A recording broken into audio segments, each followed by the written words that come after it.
আসসালামু আলাইকুম প্রিয় ডিফেন্স লাভার বন্ধুরা, মাসুদ ডিফেন্স ব্লগে আপনাদের স্বাগত জানাচ্ছি। আজকের জন্য এটি শেষ ডিফেন্স ব্লগ। আসসালামু আলাইকুম রহমতুল্লাহ। আমরা মায়ানমারের কথা বলছিলাম। মায়ানমার 2000 সালে MK Bloodhound surface to air missile কিনে, অথচ মায়ানমারের সাথে কোনো DTTI, আকসা অথবা জিসোমিয়া চুক্তি ছিল না মার্কিন যুক্তরাষ্ট্র অথবা ব্রিটেনের সাথে। ওই সময়ে ব্লাডহাউন্ড-2 ছিল সর্বাপেক্ষা উন্নত সারফেস টু এয়ার মিসাইল। প্রশ্ন আসতে পারে, মায়ানমার এই পশ্চিমা অস্ত্র কীভাবে পেল? চিন্তা করে দেখুন। দ্বিতীয়ত, অস্ত্রের কথা চিন্তা করে দেখি, আপনাদের মাথা ঘুরে যাবে। মায়ানমারের কাছে রয়ে গেছে শিবেল S-100 টার্বোপ্রপ UAV অর্থাৎ ড্রোন, যেটি মার্কিন যুক্তরাষ্ট্রের নেভি, মার্কিন যুক্তরাষ্ট্রের সামরিক বাহিনী, জার্মানি এবং UAE ব্যবহার করছে আজ অবধি। এক যুগ আগেই মায়ানমার সেটা সংগ্রহ করেছে, অথচ মায়ানমারের সাথে পশ্চিমা দুনিয়ার কোনো সম্পর্কের কথা আমরা জানি না, অন্তত অস্ত্রের ব্যাপারে। মায়ানমার তাদের সারফেস টু এয়ার মিসাইলকে এতটাই লেয়ার্ড ভিত্তিক সুসজ্জিত করেছে, একটি কোয়াডকপ্টার ড্রোন মায়ানমারের সীমানায় ঢুকলে সেটিকে গুলি করে নামিয়ে ফেলার ক্ষমতা মায়ানমারের আছে, বাংলাদেশের নেই।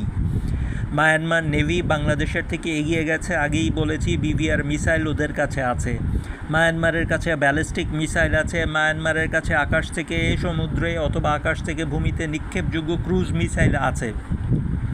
কিভাবে সম্ভব হয় একটা দেশ যারা এরকম ভিক্ষার থালা হাতে নিয়ে মানুষের কাছে ছুটে বেড়ায়? প্রচণ্ড ভূমিকম্পের মধ্যেও যে দেশ নিজেকে বাঁচাতে বিদ্রোহীদের সাথে যুদ্ধে লিপ্ত হয়, তাদের কাছে নিজের দেশকে সাজানোর জন্য এত সুসজ্জিত অস্ত্র কীভাবে চলে আসে?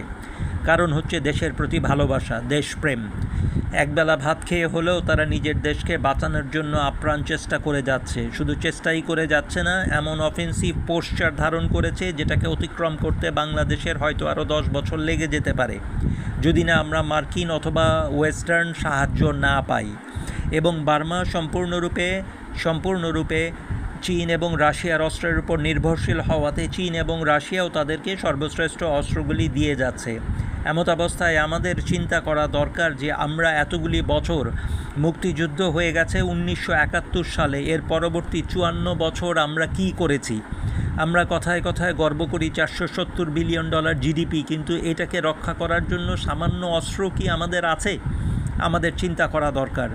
আমরা কারো ওপর দোষারোপ করতে চাই না, আমরা শুধু এতটুকু বলতে চাই, বর্তমান সেনাবাহিনী, নৌবাহিনী এবং বিমান বাহিনী প্রস্তুত হোক সম্পূর্ণরূপে মাত্র একটি থিয়েটার কমান্ডের জন্যই, সেটা মায়ানমারের বিরুদ্ধে।